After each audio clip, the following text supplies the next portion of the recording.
Hey everyone, welcome to the channel Exam Arc, a one-stop solution for general studies. आप देख रहे हैं हमारी एनसीईआरटी सीरीज जहाँ पे कॉन्सेप्ट्स होंगे इजी और exam oriented. So let's begin. Right to freedom ये जो है अंडर आर्टिकल 19 दिया गया है। इससे पहले यहाँ पे आर्टिकल 21 का मेंशन है, लेकिन उसको हम अपनी जगह पे ही पढ़ेंगे, ठीक है। तो यहाँ पे क्या लिखा गया है, इक्वालिटी एंड फ्रीडम, और जिसको हम लिबर्टी भी बोलते हैं, they are the two most essential rights for a democracy. Okay, तो इसका मतलब ये कि लिबर्टी और फ्रीडम के बगैर डेमोक्रेसी का सरवाइव करना बहुत मुश्किल है, ठीक है। यहाँ पे हम पढ़ेंगे डॉक्टर राजेंद्र प्रसाद जी की स्टेटमेंट। उन्होंने कहा है, equality without liberty kills initiative, liberty without equality creates injustice. अब इसका मतलब क्या है, अगर हम सोसाइटी में इक्वालिटी लाएंगे लेकिन वहां पे कोई फ्रीडम नहीं देंगे, उससे क्या किल होगी, उससे क्या खत्म होगी, इनिशिएटिव। इनिशिएटिव मतलब क्रिएटिविटी, इनोवेशन, ये सारी चीजें खत्म होगी। आप इमेजिन कीजिए, एक अथॉरिटेरियन सोशलिस्ट कंट्री है जहां पे इक्वालिटी है, इकोनॉमिक इक्वालिटी, ओके, लेकिन वहां पे लोगों को कोई लिबर्टी नहीं दी गई है, तो वहां पे फाइनली क्या होगा, स्टैग्नेशन होगा और इनएफिशिएंसी होगी, और ऑब्वियसली कोई इनोवेशन नहीं होगी, ठीक है। अब liberty without equality creates injustice, how? आप इमेजिन कीजिए, दो बच्चे हैं, एक रिच है और एक पुअर है, ठीक है। रिच बच्चा को, आप दोनों को हम लिबर्टी देते हैं कि चलिए आपकी जो मर्जी आप कीजिए, ठीक है, लेकिन उनको इक्वालिटी नहीं देंगे। क्योंकि रिच ऑलरेडी बच्चा है, पुअर, रिच जो है वो एक्सेस कर सकता है एजुकेशन, जो पुअर बच्चा है वो एक्सेस नहीं कर सकता एजुकेशन क्योंकि वो पुअर है। तो ऑब्वियसली इनजस्टिस क्रिएट होगी ना, तो क्या फायदा ऐसे लिबर्टी का, है ना। तो इन दोनों का होना hand in hand is very important. इन दोनों का, ये दोनों हैंड इन हैंड चलती है, एक साथ चलती है, ठीक है। सेम यहाँ पे लिखा गया है कि एक के बगैर दूसरे के बारे में सोचना काइंड इम्पॉसिबल है, ठीक है। लिबर्टी जो है उसका मतलब ये भी है कि हमें सोचने की आजादी होनी चाहिए, एक्सप्रेस करने की आजादी होनी चाहिए, एक्ट करने की आजादी होनी चाहिए, ठीक है। लेकिन उसका मतलब ये नहीं कि जो भी हम चाहे वो हम कर सकते हैं, ठीक है। क्यों? अगर ऐसा हो कि जो भी एक इंसान करना चाहे वो हो, तो सोसाइटी में अगर कोई चाहे कि मर्डर करे तो मर्डर कर सकता है, कोई और सोशल क्राइम करे सोशल क्राइम कर सकता है, किसी की प्रॉपर्टी डिमोलिश करे वो कर सकता है, किसी की प्रॉपर्टी पे कब्जा करे वो कर सकता है, और भी बहुत सारी चीजें, ठीक है। तो उससे मतलब क्या होगा कि लार्ज नंबर ऑफ पीपल, एक बहुत बड़ा ग्रुप ऑफ पीपल वो इंजॉय ही नहीं कर पाएंगे अपने राइट्स, ठीक है।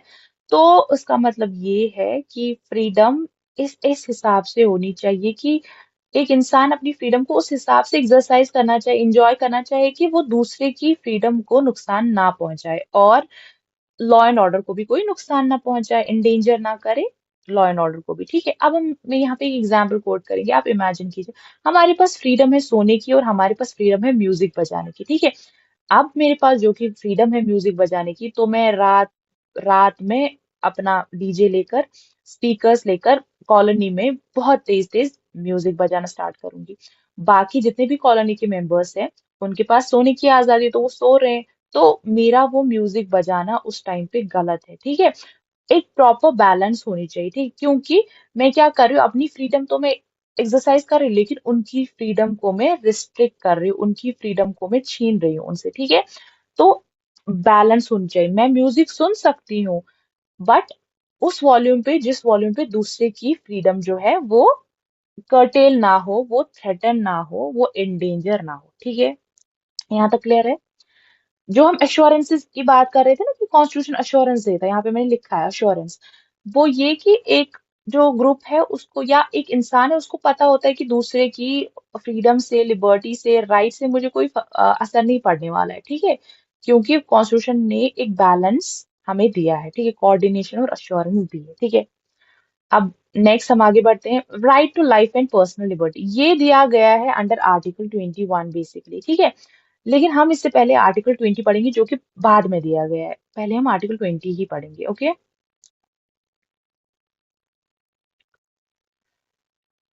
यहाँ पे article 20, which is right of accused. Right of accused मतलब कि कभी किसी को अक्यूज किया जाता है किसी जुर्म के लिए, किसी ऑफेंस के लिए, ठीक है। तो कॉन्स्टिट्यूशन ने हमारे उनको भी राइट दिया है अंडर आर्टिकल 20, ठीक है, क्योंकि यहाँ पे हमारी सोसाइटी में ऐसा होता है कि अगर किसी पे कोई चार्ज होता है, किसी पे कोई एक्यूजेशन लगता है, तो हम समझते हैं कि वो गिल्टी है, ठीक है। सोसाइटी कोर्ट से पहले ही उसको गिल्टी ठहराती है, ठीक है, या इन जनरल उसको ट्रायल से पहले ही माना जाता है कि ये इसने तो ये जुर्म किया होगा, ठीक है।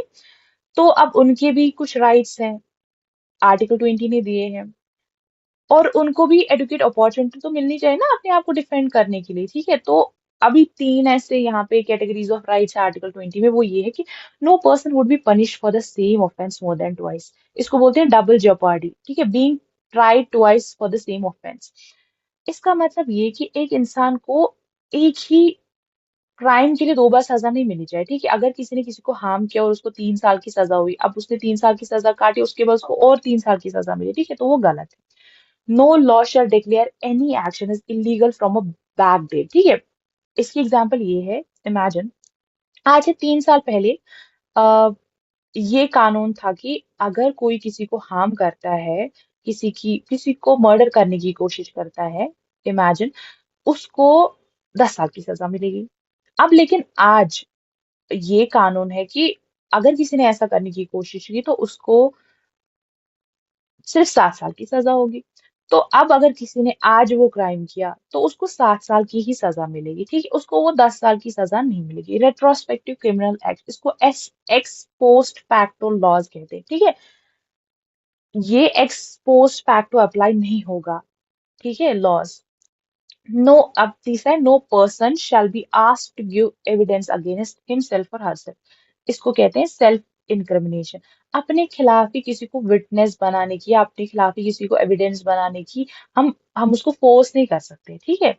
हम उसको फोर्स नहीं कर सकते कि अपने खिलाफ ही आप एविडेंस दो, विटनेस बनो, ठीक है। अब इसमें ये नहीं आता है कि अगर कोई किसी को बोलते हैं सिग्नेचर करो कहीं पे या थंब इम्प्रेशन दो, अपनी फोटोग्राफ चाहिए, तो that is not included in this की एविडेंस मांगा अपने खिलाफ, ठीक है। तो अब हम पढ़ेंगे article 21, right to life and personal liberty. कहते हैं कि ये सबसे जो भी राइट टू फ्रीडम है ना, उसमें ये सबसे पहला वाला, लाइक सबसे मोस्ट इम्पोर्टेंट राइट है। कौन सा? Right to life and personal liberty, ठीक है। किसी भी इंसान को हम ये डिनाई नहीं कर सकते, एक्सेप्ट जो अगर वो प्रोसीजर जो भी लॉ ने एस्टैब्लिश किया है उसके अकॉर्डिंग ये पता चलता है कि इस इंसान ने ये क्राइम किया है और इस इंसान ने ये ऑफेंस किया है, तो then obviously they will be like not denied their life, but हाँ ऑब्वियसली रिस्ट्रिक्शन उस पे लगाई जाएगी, उनको बिहाइंड द बार लगाया जाएगा या कुछ ऐसा किया जाएगा, ठीक है। तो इसका मतलब है कि किसी भी इंसान को पर्सनल लिबर्टी जो है उससे छीनी नहीं जाएगी, पर्सनल लिबर्टी किसी भी इंसान को डिनाई नहीं की जाएगी, ठीक है। मतलब इसका मतलब ये कि किसी भी इंसान को अरेस्ट नहीं किया जाएगा विदाउट कि उसको पता नहीं होगा कि मुझे क्यों अरेस्ट किया गया, ठीक है। और उसको ये भी अथॉरिटी होनी चाहिए, उस इंसान अथॉरिटी नहीं, उस इंसान के पास ये भी राइट होना चाहिए कि वो लॉयर के पास जा सके, अपनी पसंद पसंद के लॉयर के पास जा सके कि अपने आप को डिफेंड करवाने के लिए, ठीक है। और ये मैंडेटरी है कि अगर किसी इंसान को अरेस्ट किया गया है 24 आवर्स में उसको मैजिस्ट्रेट के पास लाया जाए, ठीक है, उसकी ट्रायल के लिए, ठीक है। तो और वो मैजिस्ट्रेट होना चाहिए जो पुलिस का पार्ट नहीं होना चाहिए, ठीक है। वो अरेस्ट अपनी कैलिबर की बेस पे डिसाइड करेगा, फैक्ट्स ऑफ द केस पे डिसाइड करेगा कि ये अरेस्ट जस्टिफाइड था कि नहीं था, ठीक है। ये राइट जो है is not just confined to a guarantee against taking away of an individual's life but has wider application. इसका मतलब यही नहीं है कि एक इंसान से जो है राइट टू लाइफ को लिया गया, ठीक है, ये बस ये राइट नहीं है, ये एक मेजर राइट है, ठीक है। इसकी बहुत ज्यादा इम्प्लीकेशंस है। फॉर एग्जाम्पल, बहुत सारे सुप्रीम कोर्ट जजमेंट्स आए आज तक जिन्होंने वाइड इंटरप्रिटेशन दी इसी राइट की। इस राइट के बारे में मैंने पहले वाले लेक्चर्स में भी बात की है ना, आर्टिकल 21 जिसमें मैंने मेनका गांधी केस दिया था, ठीक है। और रिसेंटली जो मैंने पुत्तस्वामी केस दिया था जो 2016 में हुआ था, राइट टू प्रिवेसी, ठीक है। थोड़ा मैं यहाँ पे कोट करती हूँ, मेनका गांधी केस, ठीक है, जिसमें जो right to life and liberty की मीनिंग को ये इसको एक्सपैंड किया गया था, बोला था एनिमल, जो ये बस एनिमल एग्जिस्टेंस नहीं है, ठीक है। तो इसका मतलब है right to live a dignified life, ठीक है। फिर पुत्तस्वामी केस में राइट टू प्रिवेसी को अपहोल्ड किया गया। उसके बाद जो अनुराधा भसीन केस में राइट टू इंटरनेट है ना, इन सब चीजों को, और इसके अलावा बहुत ही ज्यादा इसका उन्होंने स्फेयर एक्सपैंड किया, वो हम आगे पढ़ेंगे भी कैसे। See, right to live with human dignity, ठीक है, फ्री फ्रॉम एक्सप्लॉइटेशन, कोई भी एक्सप्लॉइटेशन नहीं होनी चाहिए। Right to shelter and livelihood, ठीक है, ये भी है। and right to life because no one can live without means of living, that is the means of livelihood। ठीक है, ये जरूरी है। ठीक है, एक इंसान को बेसिक उतने मीन्स मिलने चाहिए लिवलीहुड के लिए। ठीक है, अब हम किसी को राइट टू लाइफ देते हैं लेकिन उसके पास शेल्टर नहीं है, उसके पास खाने के लिए नहीं है, उसके पास पहनने के लिए नहीं, तो वो थोड़ी है। तो इसका मतलब कि ये राइट भी है कि वो उसको कमाने का जीने का हक भी मिले। ठीक है, प्रिवेंटिव डिटेंशन। ठीक है, अब ये क्या है कि ऑर्डिनरली हम अरेस्ट करते हैं किसी इंसान को इस बेसिस पे कि उसने कोई ऑफेंस किया है, लेकिन इसमें एक एक्सेप्शन भी है। एक्सेप्शन ये है कि हम एक इंसान को अरेस्ट करते हैं सिंपली इस अप्रहेंशन से, सिंपली इस ये हमें ख्याल होता है दिमाग में कि ये शायद आगे कोई अनलॉफुल एक्टिविटी कर सकता है, इसीलिए हम इसको अरेस्ट करेंगे। ठीक है, फिर से बोलती हूँ, एक इंसान को हम अरेस्ट करते हैं, उसने अभी कुछ नहीं किया होता है, उसको बस हम अरेस्ट करते हैं इस बेसिस पे कि ये शायद आगे कुछ कर सकता है। इमेजिन कोई इवेंट होने वाला है आगे, कोई बहुत बड़ी सेरेमनी होने वाली है, लाइक नेशनल इंटरेस्ट में ऑब्वियसली, तो उसमें हम क्या करते हैं, किसी इंसान को अरेस्ट करते हैं कि नहीं ये कोई दंगा कर सकते हैं, कोई अनलॉफुल एक्टिविटी कर सकते हैं। ठीक है, उनको हम प्रिवेंटिव डिटेंशन के अंडर अरेस्ट करते हैं। ठीक, तो इसका मतलब ये कि अगर गवर्नमेंट को लगता है कि ये इंसान लॉ के लिए थ्रेट है या पीस और सिक्योरिटी, नेशन की पीस और सिक्योरिटी के लिए थ्रेट है या ला सकता है थ्रेट, लॉ एंड ऑर्डर के लिए थ्रेट ला सकते हैं, तो इसको हम अरेस्ट करते हैं। ठीक है, इसको हम मैक्सिमम 3 मंथ्स के लिए दिया जाता है पहले, ऑल्दो इसको फिर एक्सटेंड भी किया जा सकता है जब एडवाइजरी बोर्ड उसको बोले कि हाँ कर लो एक्सटेंड, या पार्लियामेंट भी कर सकता है। ठीक है, एडवाइजरी बोर्ड की कंसेंट के बगैर भी। ठीक है, तो 3 मंथ्स एक्सटेंड किया जाता है इसको 3 मंथ्स तक। ठीक है, और ये एडवाइजरी बोर्ड में कौन होते हैं, इसमें होते हैं जज, सुप्रीम कोर्ट के नंबर 1 मेंबर होते, CJ chief justice, sorry chief justice होते हाई कोर्ट के। ठीक है, और इसमें कोई जूरिस्ट होते हैं लाइक ऑफ एमिनेंट इम्पोर्टेंस। ठीक है, प्रिवेंटिव जो है डिटेंशन इसलिए लगाया गया था ताकि जो भी एंटी सोशल एलिमेंट्स होते हैं या सबवर्सिव एलिमेंट्स होते हैं उनको हम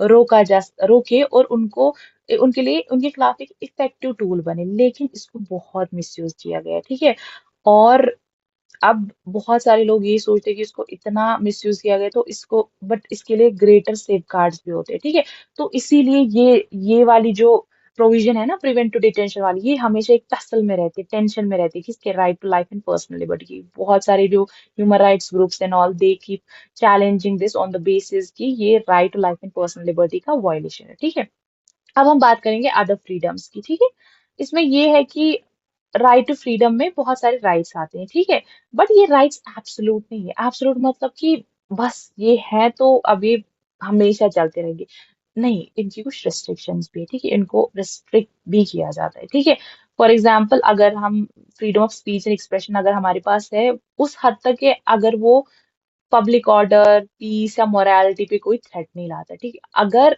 हमारी पब्लिक ऑर्डर, पीस, मोरालिटी पे कोई थ्रेट आता है तो ऑब्वियसली हमें रिस्ट्रिक्ट किया जाता है। फॉर एग्जाम्पल किसी ने कुछ ऐसा कहा जिससे रायट हो गए, जिससे law and order situation create हो गई, जिससे पीस पे असर पड़ा, अनस्टेबिलिटी है, तो ऑब्वियसली, या कोई इमोरल बात कह दी है ना, तो उस पे हम एक्शन ले सकते हैं। ठीक है, रिसेंटली आप देख सकते हो जो वो कौन, इंडिया गॉट लेटेंट कंट्रोवर्सी, जो हम उसको बोल सकते हैं मोरालिटी के बेसिस पे right to freedom of speech and expression को कर्टेल किया गया था। ठीक है, तो अब देखिए यहाँ पे फ्रीडम हमें राइट अंडर आर्टिकल 19 मिलती है, freedom to assemble peacefully without arms. ठीक है, ये हमें अंडर आर्टिकल 19 ये फ्रीडम मिलती है, लेकिन इस फ्रीडम को कर्टेल किया जा सकता है। ठीक है, गवर्नमेंट जो है वो इम्पोज कर सकती है रेस्ट्रिक्शन किस पे, असेंबली ऑफ 5 और मोर देन 5 पीपल पे, और उसको अनलॉफुल डिक्लेयर कर सकती है।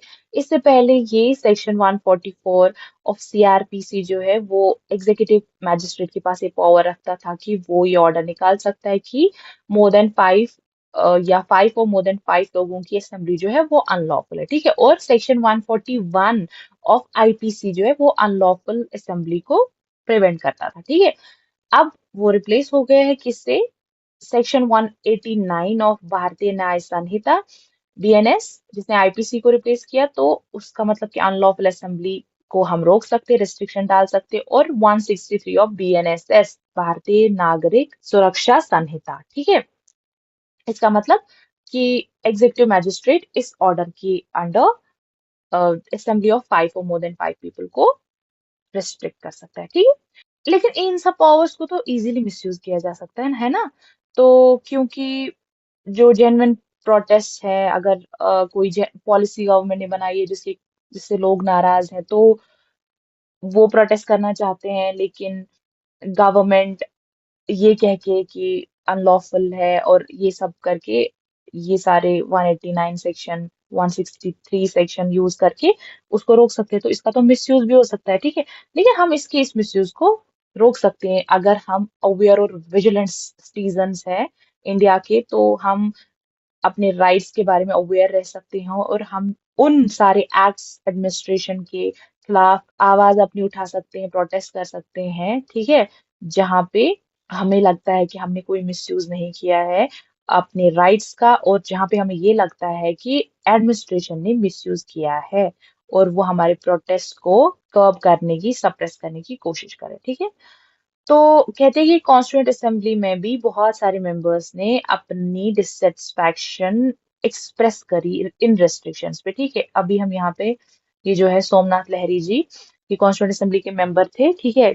यहाँ पे लिखा है ना कॉन्स्टिट्यूएंट असेंबली डिबेट, सीएडी। मैंने आपको बोला भी था कि ये डिबेट्स बहुत ही एनरिचिंग है और ये डिबेट्स बहुत ही मजेदार डिबेट्स हैं, ठीक है। इन्होंने इसमें क्या कहा है कि ऐसा लगता है फंडामेंटल राइट्स को पुलिस कांस्टेबल के पॉइंट ऑफ व्यू से बनाया गया है, क्योंकि पुलिस कांस्टेबल को हमेशा मतलब ऐसा लग, वो चेक कर रहा होता है ना कि इसने कोई गलती तो नहीं की, ऐसा तो नहीं किया, वैसा तो नहीं किया, तो वैसे इसको उस एंगल से ज्यादा बनाया गया है। You will find that very minimum rights have been conceded, बहुत ही कम राइट्स हमें दिए गए हैं, लिमिटेड राइट्स हैं, and are almost invariably followed by a proviso. Proviso मतलब कंडीशन, ठीक है। आप देखेंगे सब्जेक्ट टू दिस, अभी राइट दिया नहीं होता है तो सब्जेक्ट टू दिस आप देखेंगे, पब्लिक ऑर्डर, मोरालिटी, ये सारी चीजें, ठीक है। तो ऐसे कह रहे हैं almost every article is followed by proviso which takes away the right almost completely. हर कोई राइट जो है उसके बाद एक कंडीशन आ जाती है, तो उसका मतलब कि राइट ही चला जाता है ऑलमोस्ट, ठीक है। What should be our conception of fundamental rights, ठीक है। We want to incorporate every one of those rights which our people want to get, ठीक है। आपको क्या लगता है कि हमारी क्या होनी चाहिए, हमारी फंडामेंटल राइट्स कैसे होनी चाहिए? वो कि ऐसा जिसमें हमें ये लगे कि हमें जैसे सरकार से कंसेशन मिल रही है, या ऐसे कि जिसमें हमें लगे कि नहीं, ये तो हमारी नेचुरल राइट्स है, हमें naturally, just because we are citizens, we are humans, तो उस वर्जू से हमें मिलनी चाहिए ये राइट्स, ठीक है। तो ऑब्वियसली हम लोग चाहते हैं ऐसी राइट्स मिले जिससे हमारे लोगों को मिल जाए जो वो चाहते हैं, ठीक है। ये सोमनाथ लहरी जी ने कहा था, ठीक है। ये हमने पढ़ा ऑलरेडी।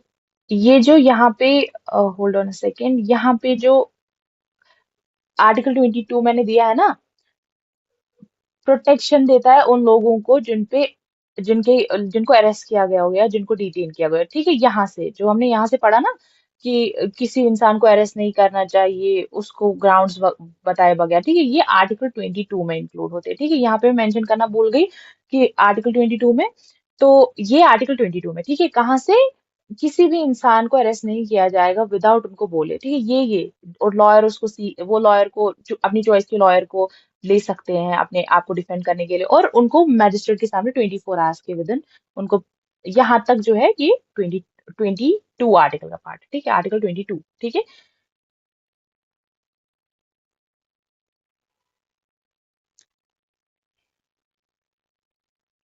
अब हम अपनी प्रोग्रेस देखनी है। Do you think that the following situations demand restrictions on right to freedom? Give reasons to support your answer. People have assembled for a peace march after communal riots in the city. क्या आपको लगता है उसमें कोई restriction लगनी चाहिए? Obviously लगनी चाहिए, पब्लिक ऑर्डर वगैरह का ख्याल रखना चाहिए, क्योंकि वो they are assembling after communal riot, तो वैसा होने की खतरा है, ठीक है। Dalits are denied entry in a temple, a march is being organised to forcefully enter the temple, ठीक है। अब देखिए इसमें जो है, इसमें भी रेस्ट्रिक्शंस लगनी चाहिए, बट वो पार्शली होनी चाहिए और वो बड़ी केयरफुल रेस्ट्रिक्शंस होनी चाहिए, ठीक है। क्योंकि ये इनको अगर डिनाई किया गया मतलब अनटचेबिलिटी, प्रैक्टिस हो रही है एक हिसाब से, ठीक है। इनको कास्ट के बेसिस पे इनको डिनाई की जा रही है एंट्री, ठीक है। तो जो कि फंडामेंटल राइट्स की वायलेशन है, ठीक है। तो वहां पे ये अपने फंडामेंटल राइट को सीक करने के लिए आए हैं, लेकिन ऑब्वियसली हमें देखना है कि ये जो भी हो रहा है वो एक लॉ एंड ऑर्डर की सिचुएशन में रहकर हो, ठीक है।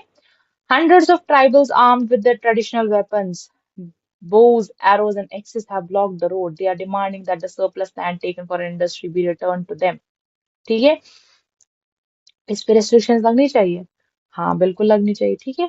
तो ये आर्म्स वगैरह लेकर आए हैं, जो कि है ना, हम पीसफुली असेंबल हो सकते बट विदाउट आर्म्स, ठीक है। तो this has to be restricted. चौथा है, a caste panchayat is meeting to decide the punishment to a young couple for marrying outside their caste. तो ये तो बैन ही करना चाहिए। कास्ट पंचायत नहीं होती है कोई, उनको कोई राइट नहीं दिया है किसी कॉन्स्टिट्यूशन ने वो डिसाइड करे कि किसने कहाँ पे कैसे शादी की है। वो कुछ नहीं होते, कास्ट पंचायत एग्जिस्ट भी नहीं कर, वो कॉन्स्टिट्यूशन में इलीगल है, ठीक है। तो उनका तो होना is not a good thing, ठीक है।